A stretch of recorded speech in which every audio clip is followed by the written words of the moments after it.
আলাইকুম, সবাই কেমন আছেন? আশা করি সবাই অনেক অনেক ভালো আছেন।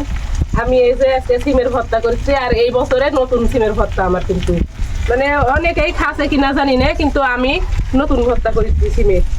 তো সিম এই যে করদ দিয়ে আমি আগে মানে বসানে ভাত দিলে সিমটা ভাতের ভিতর দিই, কিন্তু আজকে দিইনি, আমার হাঁড়িটা ছোটু, ওই জন্য দিইনি কেউ ভাতের ভিতর। এই করদ করে আলাদা সিদ্ধ করে নিয়েছি, নিয়ে এই যে চিপে ফেলা দিচ্ছি। আর না চিপলে কিন্তু ভর্তাটা একবারে ফেসফেসে হবে, খাওয়া যাবে না খুব।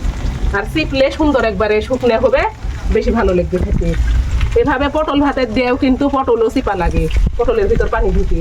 আর না চিপলে ওই ভর্তা কিন্তু ভালো লাগে না খেতে। খালি ভর্তা করলে হবে না, ভর্তা করার নিয়মও জানা লাগবে। অনেকে সিমের ভর্তার কথা শুনে বলে কি যে সিমের ভর্তা আবার কি করে খায়, তাই বলে আমার এদিকে মানে আমি প্রথমে আমি একা একা খাসি, পরে আবার আমার দেখে অনেকেই খাসে। সে বলে যে সিমের ভর্তা কেমন লাগে, কেমন খাওয়ায় এই সেই, কিন্তু যারা একদিন খাবে তারা বুঝবে আসলে সিমের ভর্তা কত ভালো লাগে খেতে। প্রথমে আমি কিন্তু পেঁয়াজ কুটে নিব।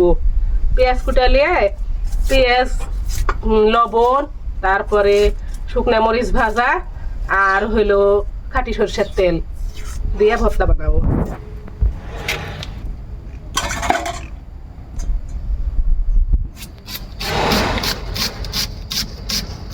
অল্প সিম তো, বেশি সিম হলে আবার জ্বালা সিম, একবারেই জ্বালা প্রথমে উঠিছে, না হলে একটু পুষ্ট হলে বেশি ভালো লাগে খেতে, একটু বেশি হলে, তাও বেশি হচ্ছে এটা।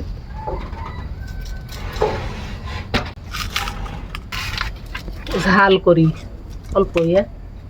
আসলে আমি জানি যে যারা শহরে থাকে তারা বেশিরভাগ কিন্তু সিমের ভর্তা খায়, কিন্তু তারপরে অনেকেই হয়তো জানে না, খায় না।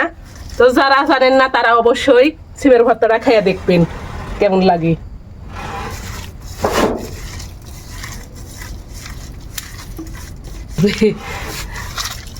অল্প সিম আর মরিচ বেশি, অল্প সিম তো ওই জন্য ঝাল বেশি দিছি। ঝাল বেশি হলে, লবণ আর ঝালে বেশি হলে অল্পতি ভাত খাওয়া যাবে। গামলা আগুনের পুত দিছ ওরে ওই ভাত খুলবো তাই কেন, আগুনের পুত দিয়ে ইয়া করলে, গরম করলে ভাত খুললে ওই ভাত আর আলাবি না, নষ্ট হবে না। ওই জন্য আমি গরম করি, করে তারপরে ইয়া করি। এগুলা কালকেরা ডাল রাতের।